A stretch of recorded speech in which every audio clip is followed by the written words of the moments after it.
Hello, my name's Erin, and today I am joined by Andrej Scotlar, who received his Ph.D. in Defense Studies at the Faculty of Social Sciences from the University of Ljubljana in Slovenia. He has been working at the Faculty of Criminal Justice and Security at the University of Maribor in Slovenia since 1993. As an associate professor in security studies and has been serving as the dean of the faculty since 2015 and was most recently re-elected in March of 2019. His teaching and research interests are in national security policy and national security systems, as well as plural policy, private security industry, and extremism.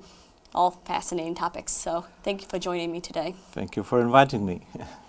So just to start off with, can you just describe a little bit more of what you teach and specialize in? Yeah, as you said, I deal with the national security policy. So my job is to present the students on the first year of the studies the whole variety of security questions and the security providers in society.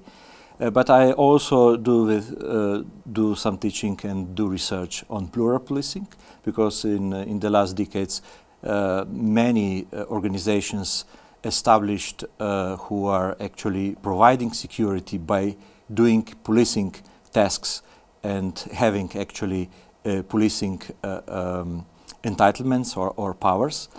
Okay. I also research and teach about the privatization of security. So I teach, for example, private security and private security industry.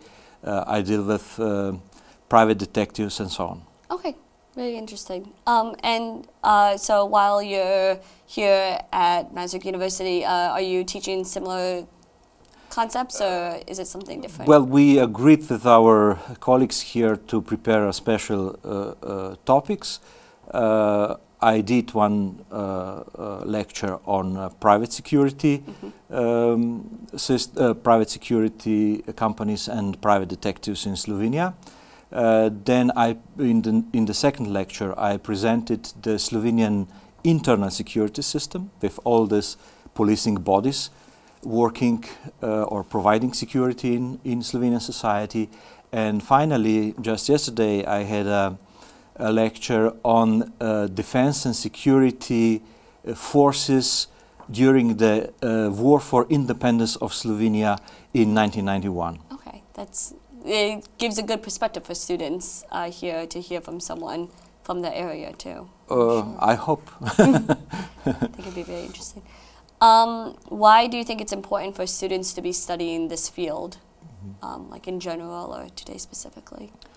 Well, of course, it depends on the students' interests. Of course, I'm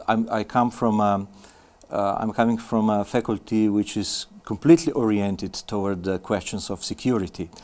So actually, we are concentrating more on internal security questions, while the faculty of social studies here at Masaryk University, especially the Department of Politology or Political Science, these colleagues here deal more with broader security questions, also international relations, and the security that is connected to international relations.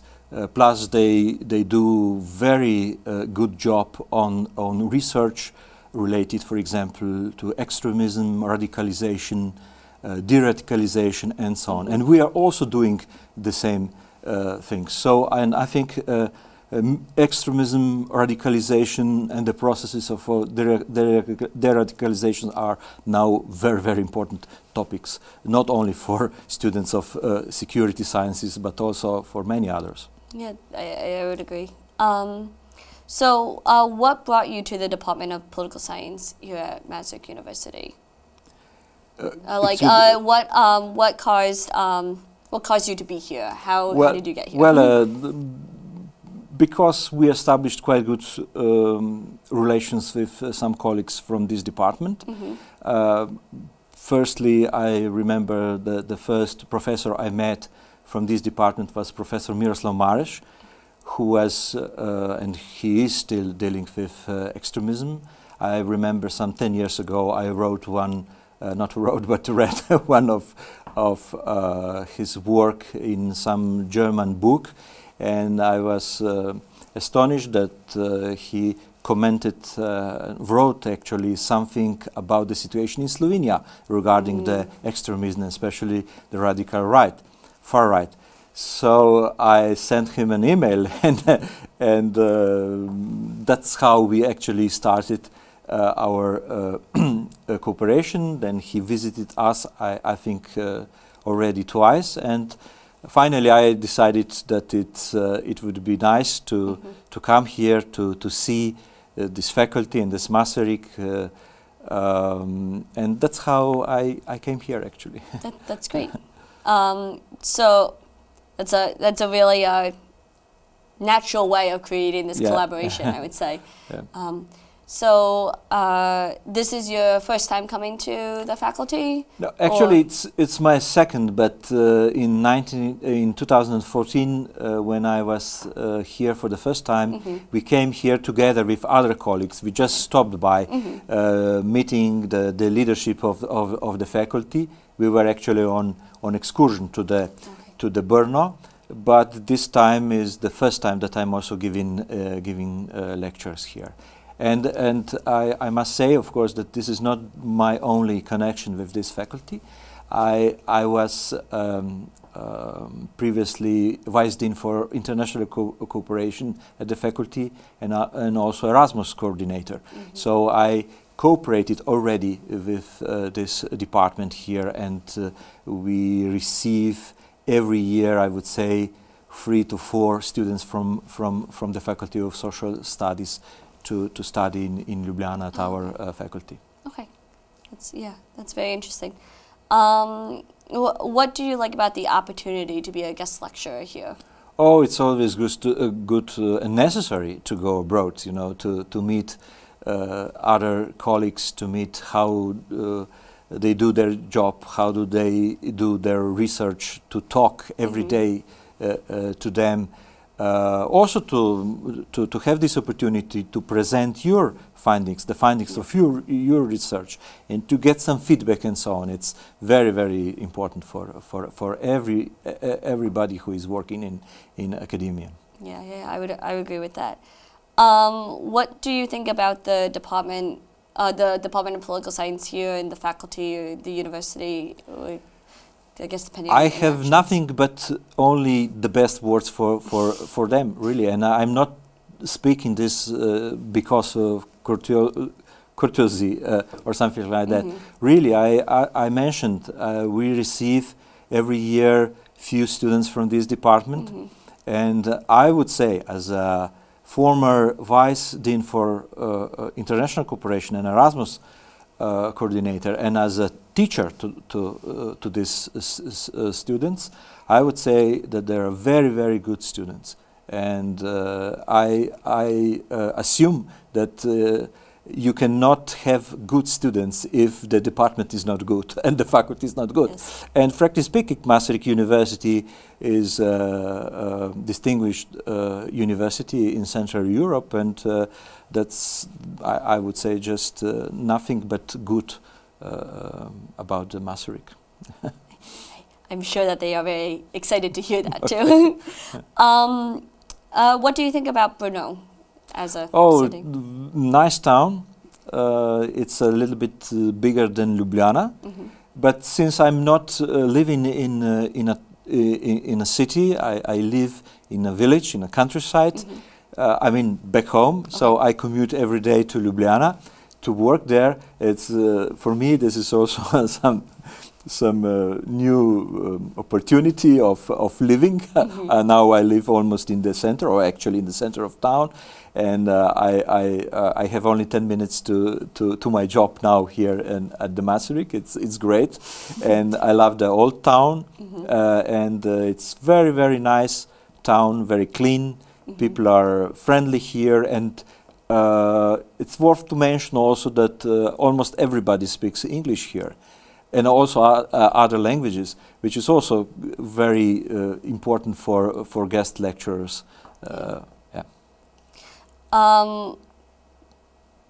So you briefly compared it to where you live back home. Do you think it's going to be weird for you to go back home now to this commuting from the village to Ljubljana to work, or are you going to miss the city lifestyle?